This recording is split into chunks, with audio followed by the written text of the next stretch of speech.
Hi, I'm Ben Mankiewicz. Thanks for joining us on TCM, where we've got a double feature tonight. Two films starring one of the comedians who defined American comedy in the middle of the 20th century, the singular Bob Newhart. Newhart died last summer at the age of 94, ending a career that started in a way so improbable it could have been the plot of one of his wildly successful sitcoms. In the late 1950s, Newhart worked as an accountant in Chicago. By his own telling, Newhart wasn't good at accounting. He struggled with the numbers part of the job. Newhart would pass the time at work improvising funny conversations with a coworker. The two men became so good at it, they started recording the conversations and shopping them around to radio stations in the region. When Newhart's partner moved away, Bob continued as a solo act, writing monologues, one-sided phone conversations where, for example, famously, he'd play a press agent talking on the phone to Abraham Lincoln about Lincoln rewriting the Gettysburg Address. Abe, you've changed a 4-7 to 87. Yeah, I understand they're the same thing, Abe. That's meant to be a grabber. Abe, we test marketed it in Erie, and they went out of their minds. Trust me, Abe, it's like Mark Antony saying, friends, Romans, countrymen, I got something I want to tell you. Bob Newhart may have been better at it than I was. Eventually, recordings of those conversations got into the hands of an executive at Warner Brothers Records who asked Newhart to let him know the next time he had a nightclub performance so that he could record it for a comedy album. Here's maybe the craziest part. Bob Newhart had never performed before a live audience, ever. But realizing this was a rare opportunity, Newhart scrambled to get an agent who then scrambled to book a nightclub appearance. They recorded the album, released it, and before long it hit #1 on what came to be known as the Billboard 200 chart. It also won multiple Grammys. More albums followed, then television appearances, and eventually roles in films like our next one. This is from MGM in 1968, only Bob Newhart's second movie appearance, Hot Millions. Co-written and starring Peter Ustinov, it's the story of a career embezzler who decides to embrace the future and use a state-of-the-art computer to pull off his next heist. Newhart plays a computer expert who suspects Ustinov and his secretary, played by Maggie Smith, are up to something. This is a really amusing picture, wildly underappreciated when it was first released, but it has gained a cult following over the years.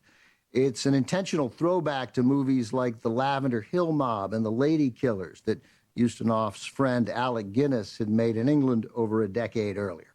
From 1968, also with Carl Malden in a rare comedy appearance, this is Hot Millions. Hi, I'm Ben Mankiewicz. Welcome to TCM, where we're in the middle of a double feature showing off the film work of Bob Newhart. A man I had the pleasure of getting to know a bit just a few years back. One of the great perks of this job. Every time you meet someone whose work you respect as much as Bob Newhart, you hope things go well and that they're as likable and kind as they appear to be on screen. That was certainly my experience with Bob Newhart. He was genuinely nice, incredibly smart, and yeah, unbelievably funny, which goes a long way toward explaining the longevity of his career. Newhart, who died last July at the age of 94, was a major player in show business for 60 years, beginning in 1960 with the release of his first comedy album, The Button-Down Mind of Bob Newhart, and ending with the television comedy Young Sheldon in 2020. In between came two incredibly successful sitcoms, dozens of talk show appearances, and more than a few memorable film roles, most notably his turn as Will Ferrell's elfin dad in the 2003 comedy Elf.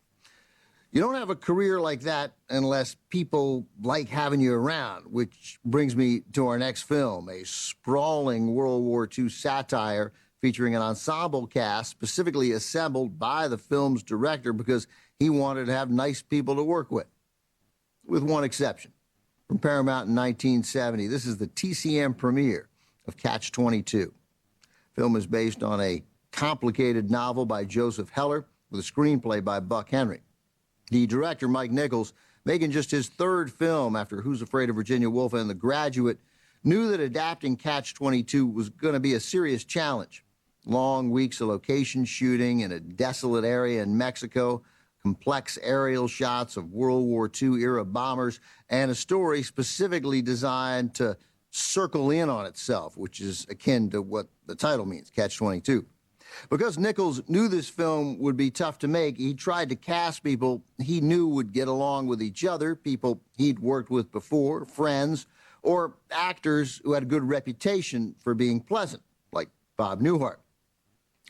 As for that exception I mentioned, well, that was Orson Welles, who came in to do a couple of weeks of work and proved to be difficult.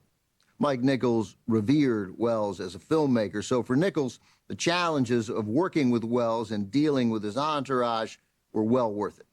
Here's the film from 1970, starring Alan Arkin as a World War II bomber pilot desperate to stop putting himself in harm's way, also with John Voight, Bob Balaban, Anthony Perkins, and tonight's featured star on TCM, the singular Bob Newhart, as Major Major.